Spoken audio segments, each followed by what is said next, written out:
दोस्तों, जैसा कि सीबीएसई के प्यारे प्यारे क्लास 10th वाले बच्चों का 4 मार्च को साइंस का पेपर है, सो उसी चीज को दिमाग में रखते हुए जैसा कि 20 मल्टीपल चॉइस क्वेश्चन आपके पेपर में आने वाला है, तो आज के वीडियो में मैं आपके लिए लेके आ चुका हूं ऐसे एमसीक्यूज क्वेश्चन आपके फिजिक्स के इलेक्ट्रिसिटी वाले चैप्टर से जो ऑलरेडी पास्ट ईयर में पूछे जा चुके हैं एंड इस बार भी हर हाल में ये वाला क्वेश्चन आपके पेपर में पूछा जाएगा। तो वीडियो काफी इंपॉर्टेंट है। एमसीक्यू से जो बच्चे को डर लगता है, ये सीरीज को फॉलो करने के बाद आपका सारा डर खत्म हो जाएगा। तो इसी तरह मैं बाकी चैप्टर्स का भी एमसीक्यू क्वेश्चन को अपलोड कर रहा हूं, तो उसके लिए प्लेलिस्ट को फॉलो करते जाइएगा, नोटिफिकेशन बेल को ऑन जरूर कर लीजिएगा। तो प्यारे बच्चों, आपका टाइम मैं ज्यादा नहीं लूंगा, सीधा पहला question, the function of rheostat in an electrical circuit. तो देखिए, अगर आपने रियोस्टैट को देखा होगा या फिर अगर आपने कभी लैब गए होंगे, प्यारे बच्चों कभी लैब गए आप लोग, तो आपने लैब में रियोस्टेट को देखा होगा। तो उसका काम क्या होता है? उसका काम होता है कि रेजिस्टेंस को बढ़ा सकते हैं या फिर घटा सकते हैं, यानी रेजिस्टेंस को कंट्रोल कर सकते हैं, चेंज कर सकते हैं। तो पहला ऑप्शन क्या है? Decrease the resistance. यस, ये सही तो है, बट आगे देख लीजिए, इंक्रीज द रेजिस्टेंस, ये भी सही है, बट ऑप्शन डी देखिए, चेंज द रेजिस्टेंस। यस, ये हमारा मोस्ट एप्रोप्रिएट है कि हम लोग बढ़ा भी सकते हैं, घटा भी सकते हैं, यानी कि चेंज कर सकते हैं रेजिस्टेंस को। यही हमारा रियोस्टेट का काम होता है, यानी ऑप्शन डी करेक्ट हो जाएगा। समझ में आया? Very good. नेक्स्ट क्वेश्चन कि which of the following is incorrect about the heat produced in a resistor. तो प्यारे बच्चों, आपने एक फॉर्मूला पढ़ा होगा हीट का, क्या आपको याद है? H इज इक्वल टू, या फिर आप लोग इसको E से भी डिनोट करते हैं, यानी कि हीट एनर्जी, या फिर आपका एनर्जी आप लोग S से डिनोट कीजिए या फिर E से, बात एक ही है। ये आपका किसके इक्वल होता है? I square into R into T के बराबर होता है। तो यहां पर क्या पहला ऑप्शन बोल रहा है कि it is directly proportional to the square of current. Yes, मैंने बताया I स्क्वायर आर टी होता है, यानी स्क्वायर ऑफ करंट के तो डायरेक्टली प्रोपोर्शनल होता है, नो डाउट। सी वाला कि directly proportional to the resistance. Yes, मैंने आपको बताया कि आई स्क्वायर आर टी होता है, यानी आर पे तो डायरेक्टली प्रोपोर्शनल है। नेक्स्ट की directly proportional to the time. Yes, T पे भी तो डायरेक्टली प्रोपोर्शनल होता है आई स्क्वायर आर टी, यानी हमारा ए सी डी तीनों करेक्ट है। क्वेश्चन में बोला गया इनकरेक्ट, यानी कि आंसर क्या हो जाएगा? नन ऑफ दिस हो जाएगा। समझ में आया? Very good. नेक्स्ट क्वेश्चन कि in an electric circuit the direction of the electric current is. तो इलेक्ट्रिक करंट का डायरेक्शन क्या होता है? इलेक्ट्रिक करंट का डायरेक्शन होता है opposite to the flow of electron.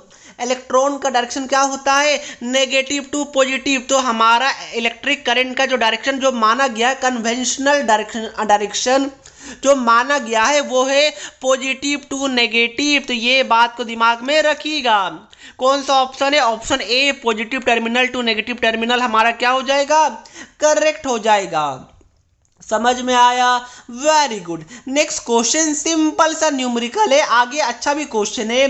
क्या बोला जा रहा है? आपका यहाँ पर रेजिस्टेंस दिया हुआ 25 ओम, आपका वोल्टेज दिया गया, आपको करंट निकालने के लिए बोला गया। तो क्या ये मजाक नहीं है? क्या होता है formula? V is equal to I R. यहाँ पर V है, R है, I नहीं निकाल पाएगा, V बाई R हो जाएगा, यानी 230/25, यानी कि 9.2 के अप्रोक्स आने वाला है। सही है? समझ में आया? Very good. नेक्स्ट क्वेश्चन, इस टाइप का क्वेश्चन काफी बार सीबीएसई में आ चुका है और काफी सिंपल भी होता है।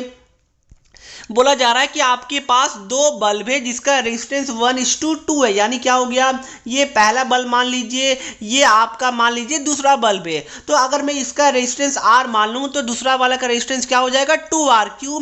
क्योंकि यहाँ पर बोला जा रहा है कि दोनों का रेजिस्टेंस क्या है? रेशियो है 1:2 का।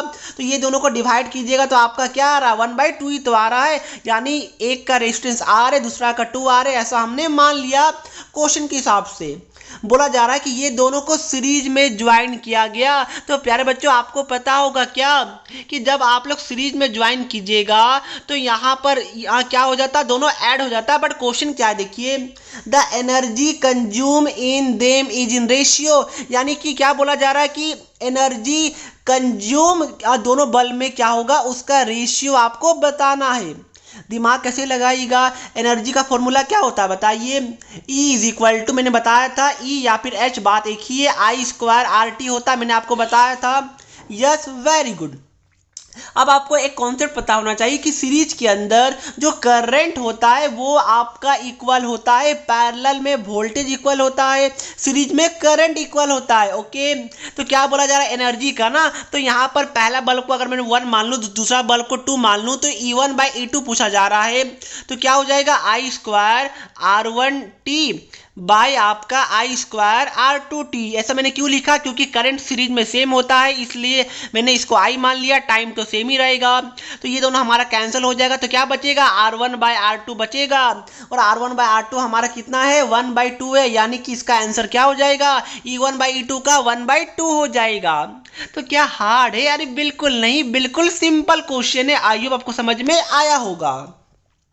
नेक्स्ट क्वेश्चन तो और सिंपल है, if the resistance flowing through a fix resistor is half the heat produce in it will become, यानी वापस से हीट का फॉर्मूला आपको पूछा जा रहा है I स्क्वायर RT। आपको बोला जा रहा है कि करंट है वो आपका हाफ कर दिया गया, यानी करंट को अगर 1/2 करेंगे तो 1/2 का स्क्वायर 1/4 हो जाएगा, यानी कि जो हीट है ये आपका 1/4 हो जाएगा ना। अरे यार, हीट डायरेक्टली प्रोपोर्शनल होता है I स्क्वायर के, I को हमने डिस्टर्ब करके आधा कर दिया है, तो I/2 का होल स्क्वायर ये हमारा क्या हो जाएगा I स्क्वायर बाई 4 हो जाएगा, यानी कि 1/4 टाइम डिक्रीज हो जाएगा।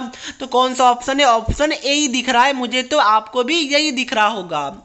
इजी था, मजा आ रहा है, सब्सक्राइब में कंजूसी मत कीजिएगा। ये क्वेश्चन लगभग बहुत बार आया है, आपके एनसीईआरटी का ही क्वेश्चन है।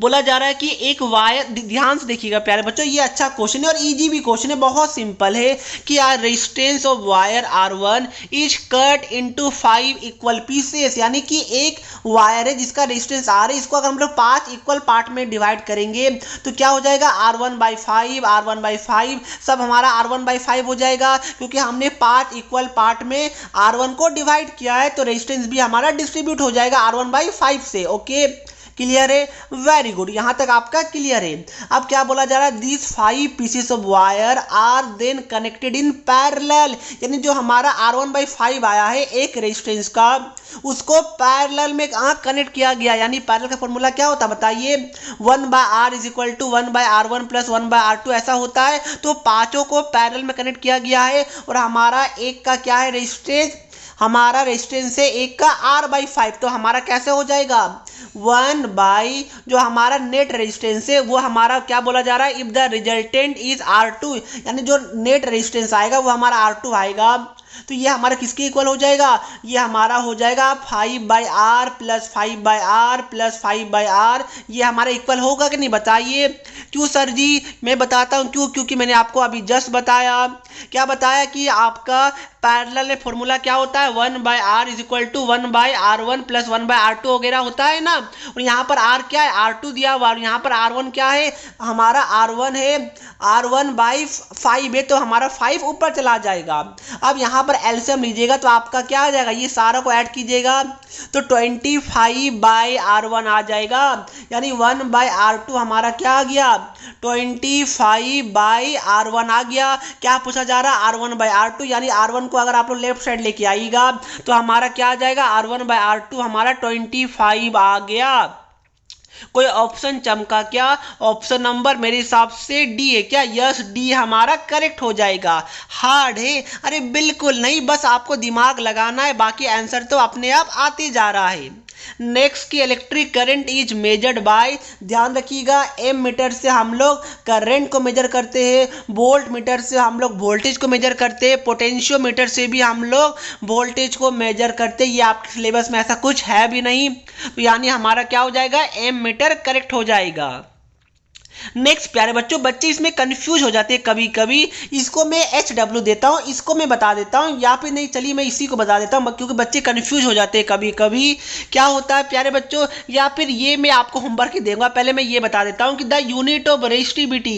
रेजिस्टिविटी का फॉर्मूला क्या होता है? रेजिस्टेंस का फॉर्मूला होता है रो L बाय ए। यहाँ पर रो क्या है? हमारा रेजिस्टिविटी है, तो ये हमारा क्या हो जाएगा? RA/L हो जाएगा, यानी कि ओम मीटर हमारा क्या हो जाएगा? रेजिस्टिविटी का यूनिट हो जाएगा। अब आपको मैं दे रहा हूं एक होमवर्क क्वेश्चन कि Ohm's law state the relationship between. आप बच्चे को याद होता है कि भाई B is equal to IR होता है, तो आपसे पूछा जा रहा है कि ओम्स लॉ किसके किसके बीच में रिलेशन बताता है? इलेक्ट्रिक करंट या resistance, electric current and work, electric current and potential difference, या फिर इलेक्ट्रिक करंट एंड चार्ज। बच्चे को डाउट होता है A एंड C में, कौन सा करेक्ट है? आपको मुझे कमेंट करके बताना है। जो बच्चा सही बताएगा उनका नेम मैं आने वाले वीडियो में शो करूंगा। तो यही था हमारा आज का वीडियो। होमवर्क क्वेश्चन का आंसर जरूर बताइएगा, कुछ डाउट है तो पूछ लीजिएगा। इसी तरह अगर डिफरेंट चैप्टर्स का वीडियो चाहते हैं then share, subscribe and comment जरूर कीजिएगा।